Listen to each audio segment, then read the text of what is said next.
Assalamualaikum, salam sejahtera. Saya Muhammad Shah Musa. Paparan utama berita tengah hari 23 Julai 2020. Penghantaran komunikasi jelit terhadap Sultan Selangor di laman sosial, penganggur dihadapkan ke mahkamah.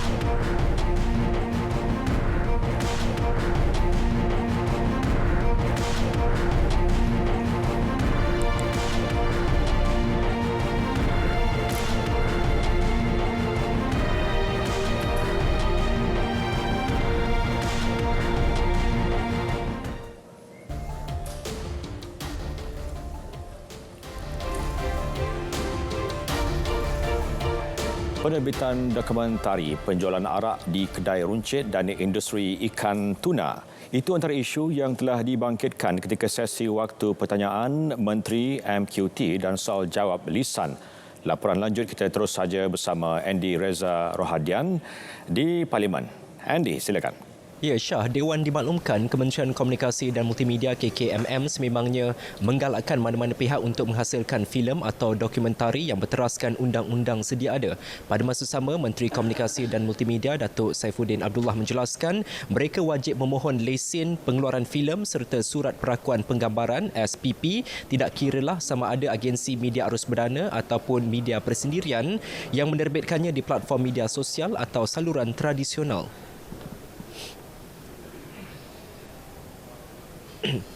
Kita memang menggalakkan semua orang, kecil besar, tua muda, individu atau organisasi untuk mengeluarkan apa-apa jenis filem seperti yang saya petik tadi, asalkan ia mengikut undang-undang yang ada. Dan galakan kita adalah telus sebagai contoh. Kerana itu kita ada geran-geran yang disediakan oleh kerajaan. Kita ada dana kandungan digital, kita ada FIMI, Film in Malaysia Initiative dengan izin, dan semua itu tertakluk kepada peraturan. Ya, tafsiran filem yang dimaksudkan adalah seperti yang ditetapkan di bawah Seksyen 22(1) Akta Perbadanan Kemajuan Filem Nasional Malaysia 1981 yang merangkumi filem cerita, filem pendek, filem subjek ringkas, trailer, dokumentari dan filem kecil iklan. Beliau menjawab soalan tambahan Ahli Parlimen Kluang, Wong Shi Ki, ketika waktu pertanyaan-pertanyaan menteri. Baik saudara, dalam pada itu Dewan turut dimaklumkan bahawa terdapat keperluan untuk melihat semula penjualan arak di kedai-kedai runcit kerana ianya lebih membawa kesan negatif kepada masyarakat.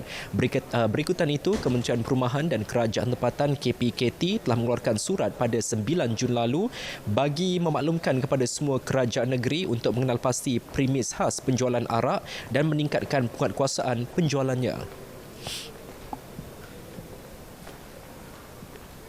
Penjualan minuman keras di negara ini adalah tertakluk kepada Akta Kastam 1967 ataupun Akta 235 dan Akta Excise 1976, Akta 176 yang mana ia terletak di bawah bidang kuasa Jabatan Kastam Diraja Malaysia, Kementerian Kewangan. Seksyen 21 Akta 235 telah mentarifkan liquor yang memabukkan termasuk apa-apa alkohol atau apa-apa cecair yang mengandungi lebih daripada 2% spirit proof ataupun alkohol mutlak. Manakala di bawah Seksyen 32 Akta 176 menyatakan sebarang bentuk liquor yang memabukkan secara runcit memerlukan lesen. Baik, tambah beliau lagi, KPKT menerusi pihak berkuasa tempatan, PBT hanya mengeluarkan lesen premis perniagaan di bawah Undang-Undang Kecil Trade, Perniagaan dan Perindustrian selepas permohonan lesen penjualan arak memenuhi syarat yang ditetapkan oleh kerajaan negeri dan pejabat daerah, Polis Diraja Malaysia dan Jabatan Kastam Diraja Malaysia. Lesen penjualan arak adalah di bawah kuasa Jabatan Kastam Diraja Malaysia. Datuk Seri Dr. Ismail menjawab pertanyaan Ahli Parlimen Sepanggar, Datuk Muhammad Aziz Jaman. Baik saudara, ahli-ahli yang berhormat turut dimaklumkan bahawa Jabatan Perikanan dalam proses penyediaan Pelan Strategik Pembangunan Industri Tuna 2021-2030 bagi merangka strategi pembangunan dan pengurusan tuna yang lebih komprehensif dan bersasar. Menteri Pertanian dan Industri Makanan Datuk Seri Dr. Ronald Kiandi memaklumkan keseluruhan pendaratan tuna di negara ini adalah lebih 100,000 tan metrik dengan nilai anggaran RM900 juta untuk tempoh 2019. Jelas beliau, kementerian juga melaksanakan pelbagai usaha dalam mengembangkan lagi industri perikanan tuna yang dilihat mempunyai potensi besar di Malaysia. Membuat pindaan terhadap Akta Perikanan 1985 pada tahun 2019 berkaitan pengeluaran lesen penangkapan ikan tuna di laut lepas. Kedua, menyenaraikan 2 buah pelabuhan di Malaysia iaitu Pulau Pinang dan juga Pulau Langkau, Pelabuhan Langkawi sebagai designated port pendaratan tuna di bawah IOTC. Ketiga, kajian semula pelan strategik pembangunan tuna dengan menambah baik Fleet Development Plan berdasarkan kuota tangkapan dan had muatan vessel. Baik, kerajaan juga akan terus membangunkan Pulau Pinang dan Labuan sebagai hub tuna dalam rancangan Malaysia ke-12.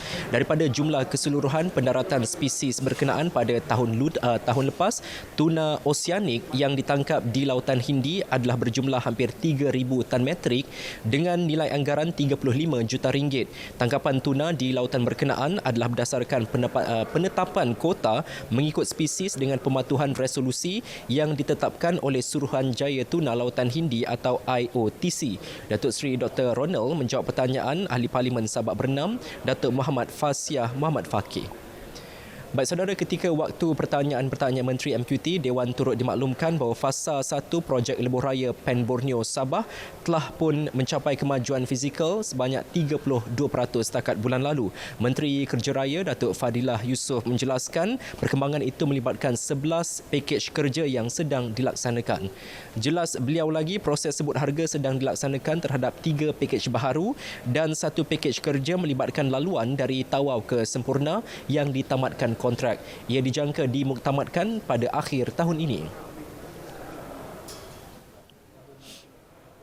Pelaksanaan baki 20 pakej kerja fasa 1 projek lebuh raya Pen Borneo Sabah pula adalah tertakluk kepada kemampuan kewangan semasa kerajaan untuk rancangan Malaysia yang ke-12.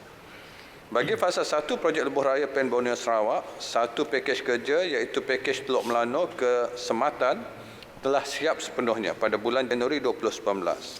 Manakala status kemajuan pembinaan sehingga Jun 2020 bagi 10 pakej kerja dari Sebatan ke Miri yang kini sedang giat dilaksanakan adalah 52%.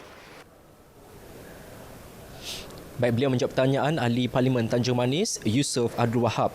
Mengulas lanjut, Datuk Seri Fadilah berkata kementeriannya akan mencari kaedah efektif untuk mempercepat pembinaan projek lebuh raya Pen Borneo tanpa mengabaikan aspek kualiti dan juga keselamatan. Projek lebuh raya Pen Borneo bagi Sabah dijangka selesai pada 2023, manakala bagi Sarawak pada tahun 2022.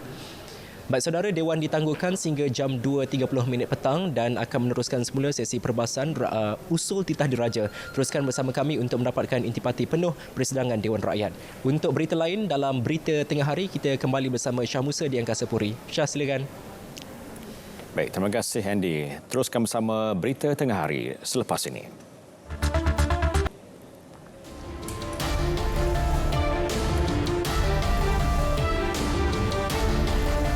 Suruhanjaya Pilihan Raya SPR menetapkan pilihan raya kecil PRK Don Slim Perak pada 29 Ogos ini. Tarikh penamaan calon ditetapkan 15 Ogos, manakala tarikh mengundi awal pada 25 Ogos. Timbalan Pengerusi SPR Dr. Azmi Syarum berkata Pegawai Daerah Muallim Syamsul Rizwan Idris dilantik sebagai Pegawai Pengurus PRK dan dibantu 4 penolong Pegawai Pengurus. Kos keseluruhan bagi PRK Don Slim dianggarkan 4.6 juta ringgit. SPR juga bersetuju menubuhkan 2 pasukan penguat kuasa kempen pilihan raya PPKPR untuk memantau semua aktiviti kempen pilihan raya sepanjang tempoh rasmi berkempen.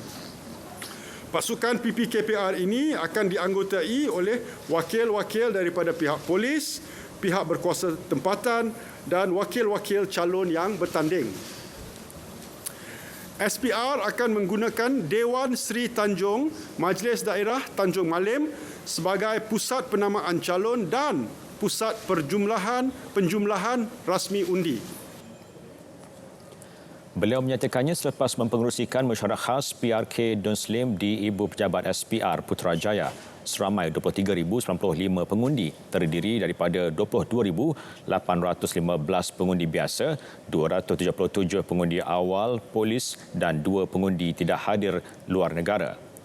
13 pusat mengundi dengan 55 saluran dibuka. PRK Don Slim diadakan susulan kematian Allahyarham Dato' Muhammad Khusari Abdul Talib akibat serangan jantung pada 15 Julai lalu. Seorang penganggur mengaku tidak bersalah di Mahkamah Session Shah Alam atas 2 pertuduhan memulakan penghantaran komunikasi yang jelik terhadap Sultan Selangor, Sultan Sharafuddin Idris Shah. Muhammad Haris Saleh, 28 tahun, membuat pengakuan itu selepas pertuduhan dibacakan terhadapnya oleh jurubahasa mahkamah di hadapan Hakim Rafiah Muhammad. Mengikut pertuduhan, tertuduh secara sedar telah memuat naik 2 hantaran jelik di laman media sosial miliknya pada tahun 2018 dengan niat untuk menganiayai orang lain.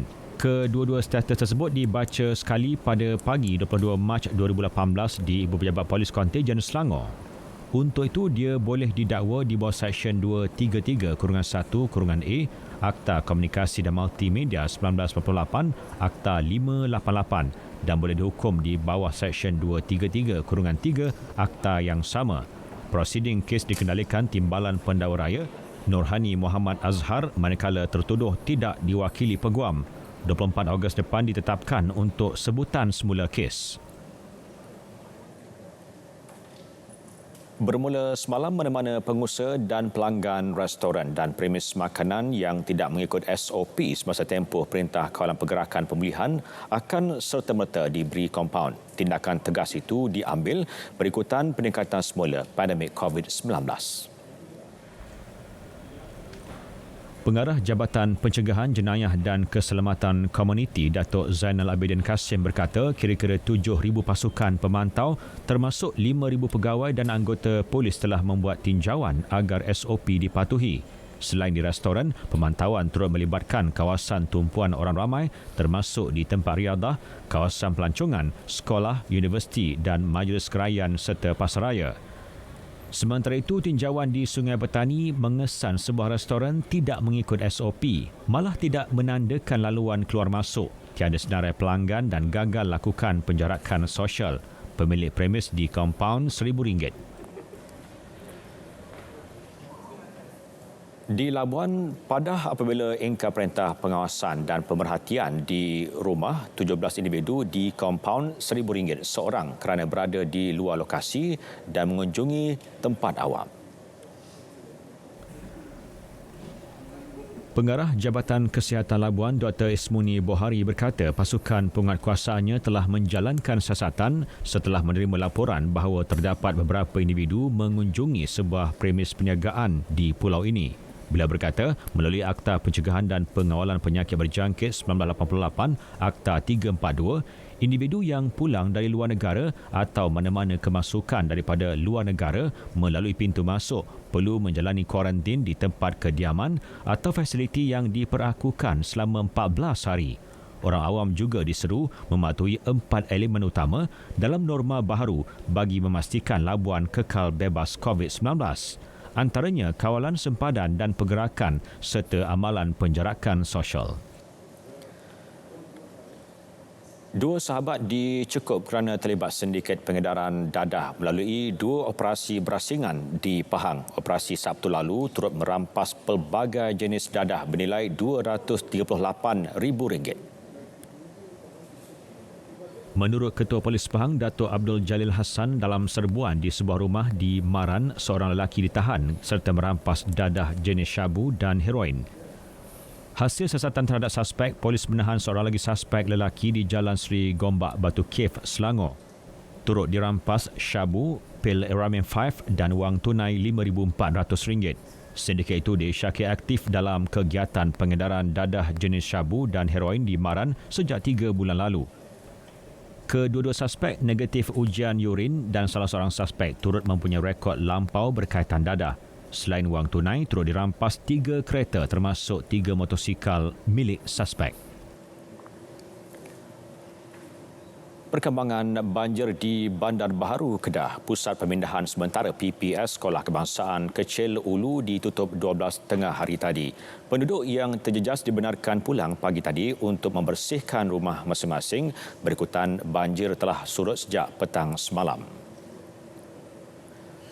Menurut Sekretariat Jawatankuasa Pengurusan Bencana Daerah Bandar Baharu, Lieutenant Pertahanan Awam Abdul Rahim Khairuddin, sebelum ini 22 orang daripada 6 keluarga berlindung di situ.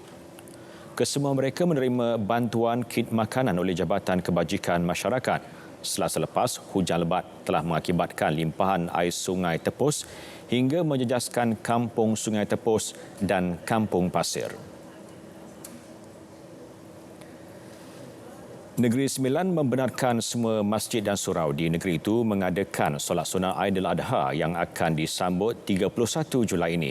Menurut Menteri Besar Datuk Seri Aminuddin Harun, keputusan berkenaan turut melibatkan kesemua 1,063 surau yang tidak mempunyai tauliah solat Jumaat dan surau terlibat perlu memohon kepada pejabat agama Islam daerah untuk berbuat demikian.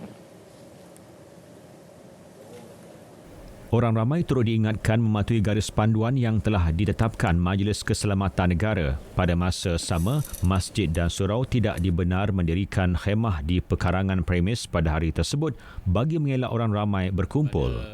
Kita harap supaya mereka tidak tertumpu dalam satu tempat dan kita sedia maklum Aidil Adha ini merupakan satu hari raya.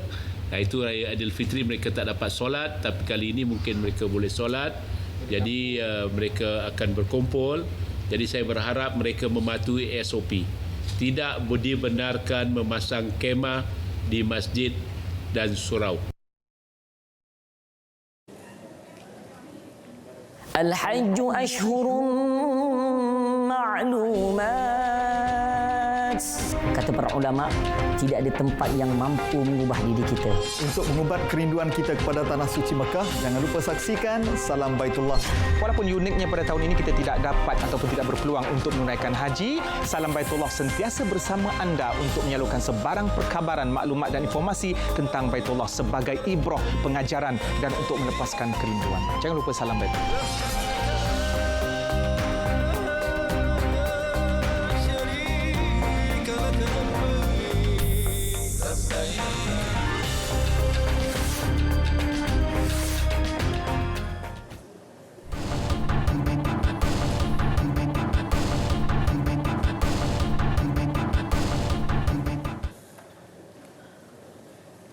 Bertemu kembali. Sejumlah 16.9 bilion ringgit nilai kontrak telah dianugerahkan kepada syarikat vendor Tenaga Nasional Berhad TNB di bawah program Pengilang dan Kontraktor Bumiputeranya PPKB dari tahun 1995 hingga 2019. Ketua Pegawai Perolehannya Amir Mahmud Abdullah berkata ia melibatkan 822 syarikat merangkumi 32 pembekal dan 790 vendor kontraktor. Bagi tahun ini, jumlah kontrak yang akan dikeluarkan tertakluk kepada permohonan TNB kepada Suruhanjaya Tenaga. Penambahan ataupun permohonan baru masih lagi sedang dipertimbangkan. Namun kita dah spend about lebih kurang 7 bilion. Lebih kurang 7 bilion. Untuk iaitu untuk kerja-kerja capex dengan opex. Beliau berkata demikian selepas Majlis Pelancaran Program Peningkatan Kemahiran Kontraktor TNB yang disempurnakan pengurusinya Datuk Seri Mahazir Khalid.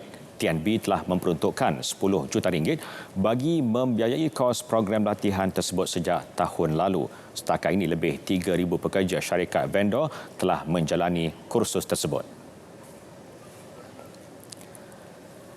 Lembaga Pembangunan Pelaburan Malaysia MIDA telah mengemaskini modul permohonan dalam talian JPC yang bakal dilancarkan 24 Julai ini. Ketua Pegawai Eksekutif MIDA, Datuk Azman Mahmud, menerusi kenyataannya berkata modul itu merupakan sistem transformasi perusahaan untuk meningkatkan kecekapan pelbagai fungsi organisasi. Melalui modul berkenaan, syarikat-syarikat boleh membuat permohonan berkenaan pengecualian duti dan cukai serta duti import. Permohonan hanya melibatkan syarikat dalam sektor pembuatan, pertanian dan perkhidmatan. Syarikat berkenaan boleh membuat permohonan baharu, lanjutan, kuantiti tambahan, pindaan serta rayuan bagi duti import atau pengecualian cukai. Modul itu juga boleh diakses oleh kementerian dan agensi berkaitan bagi memastikan kelancaran aliran data dan maklumat. Ia boleh diakses menerusi laman web tertera bermula 24 Julai ini.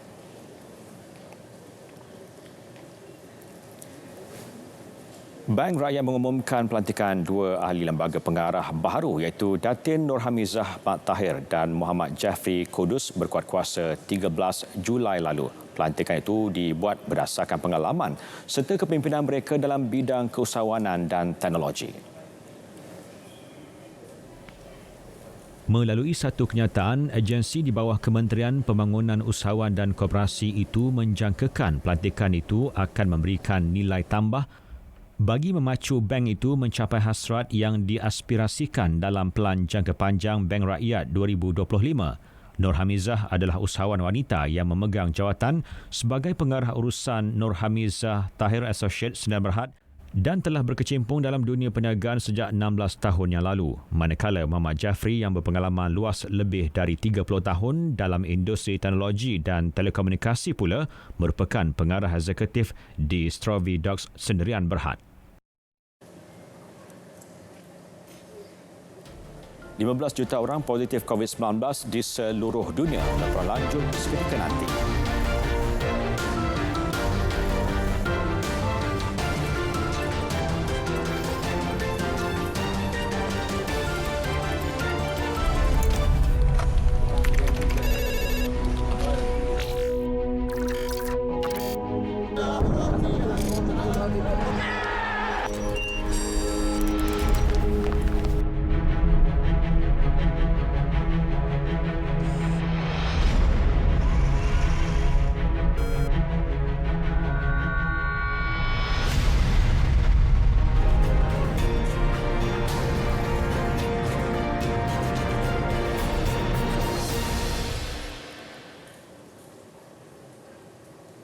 Perkembangan luar negara, 15 juta kes. Ini angka terkini jumlah jangkitan positif COVID-19 di seluruh dunia. Dalam tempoh 24 jam sahaja, 250,000 kes baharu direkodkan.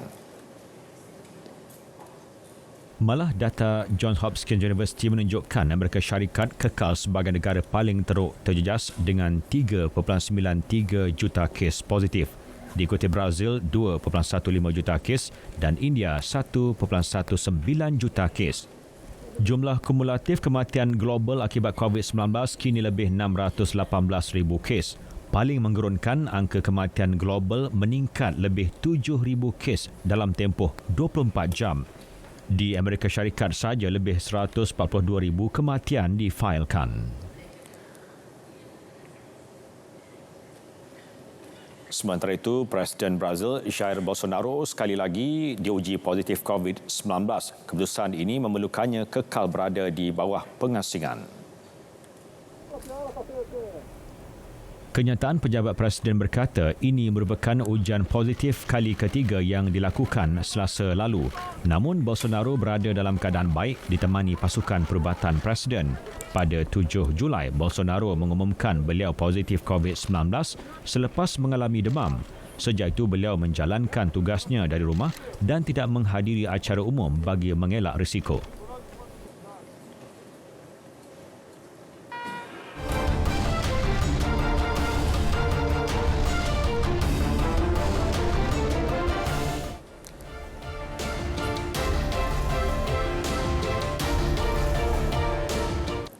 Liverpool mengesahkan gelaran juara Liga pertama dalam tempoh 30 tahun bulan lalu. Namun perlu menunggu sehingga kemenangan 5-3 ke atas Chelsea awal pagi tadi. Perlawanan terakhir itu membolehkan skuad kendalian Jurgen Klopp menjulang trofi di laman sendiri. Liverpool mendahului 3-0 di babak pertama menerusi Naby Keita, Trent Alexander-Arnold dan Jorginho Wijnaldum sebelum Olivier Giroud merapatkan jurang dengan jaringan sebelum rehat. Roberto Firmino meledak gol Liga pertamanya di Anfield musim ini untuk Liverpool kembali melebarkan jurang. Christian Pulisic yang masuk sebagai pemain gantian memastikan Chelsea kembali dalam permainan dengan mengumpan bola untuk Tammy Abraham menjaringkan gol dan dia sendiri menemui sasaran untuk menjadikan kedudukan 4-3. Bagaimanapun, Alex Oxlade-Chamberlain memastikan kemenangan buat Liverpool selepas menyudahkan hantaran lintang Andy Robertson.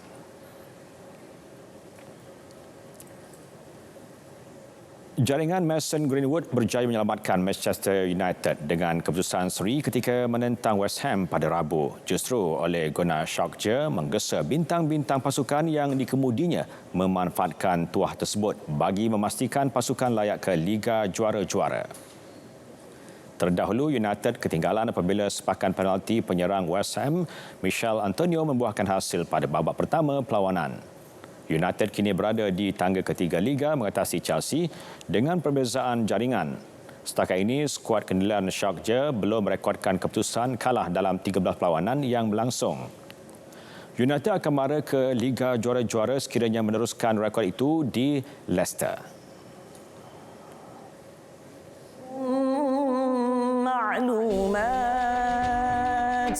Kata para ulama, tidak ada tempat yang mampu mengubah diri kita. Untuk mengubat kerinduan kita kepada Tanah Suci Mekah, jangan lupa saksikan Salam Baitullah. Walaupun uniknya pada tahun ini kita tidak dapat ataupun tidak berpeluang untuk menunaikan haji, Salam Baitullah sentiasa bersama anda untuk menyalurkan sebarang perkabaran, maklumat dan informasi tentang Baitullah sebagai ibrah, pengajaran dan untuk melepaskan kerinduan. Jangan lupa Salam Baitullah.